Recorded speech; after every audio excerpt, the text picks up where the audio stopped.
Bonjour et bienvenue chez Planète Compost. Si t'es ici, c'est que le lombricompostage t'intéresse. Ça tombe bien, on a créé notre lombricomposteur de A à Z.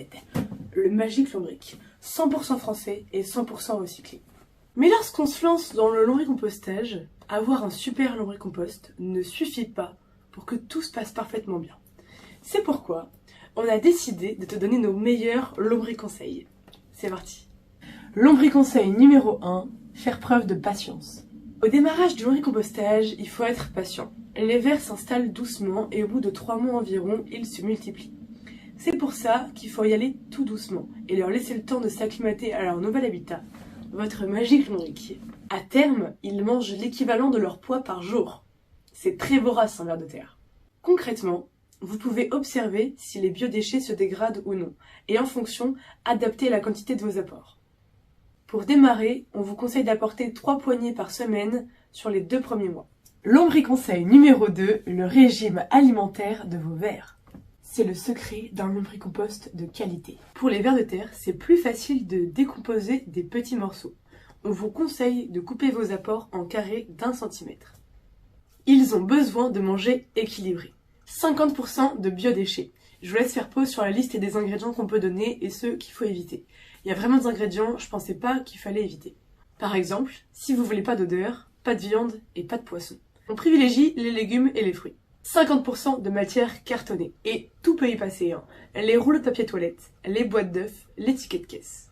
Tant qu'il n'y a pas d'encre bisphénol, c'est bon. C'est ce qu'on va retrouver dans les packaging et les encres assez industrielles. Et il faut varier. Ne mettez jamais qu'un seul ingrédient dans votre lombricomposteur.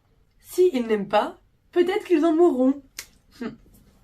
Je vous raconterai un jour comment j'ai perdu tous mes vers en une seule fois. Lombriconseil numéro 3, les bonnes conditions. Tout comme vous, les vers de terre veulent se sentir bien chez eux. L'endroit où vous placerez votre Magic Lombric importe beaucoup sur le bon fonctionnement de votre lombricomposteur. Il faut faire attention à 3 critères pour bien placer son lombricomposteur. Petit 1, pas trop de bruit. Il n'aime pas le tapage nocturne. Petit 2, pas de vibration. Donc évitez de le placer à côté de votre lave-vaisselle, lave-linge ou de votre frigo. Petit 3, les températures. L'idéal pour eux est entre 10 et 25 degrés. En dessous de 0 degrés, ils se congèlent et meurent. Au-dessus de 30 degrés, ils brûlent et meurent. Ce qu'on vous conseille, c'est dans le garage ou dans le cellier. Pourquoi? Pas trop de bruit, pas trop de lumière et les températures ne changent pas beaucoup. Vous pouvez aussi choisir de le mettre en extérieur, mais attention, il ne faut pas que la pluie puisse rentrer dedans car le lombricompost serait beaucoup trop humidifié. Il ne faut pas non plus que le soleil tape directement dessus pour ne pas que ça devienne un four. Et attention aux saisons. En hiver, pensez à le rentrer pour pas qu'il gèle et en été, pensez à le rentrer pour ne pas qu'il brûle. Avec ces premiers lombriconseils, tu vas pouvoir commencer le lombricompostage sereinement. On revient très vite sur YouTube avec nos futurs lombriconseils.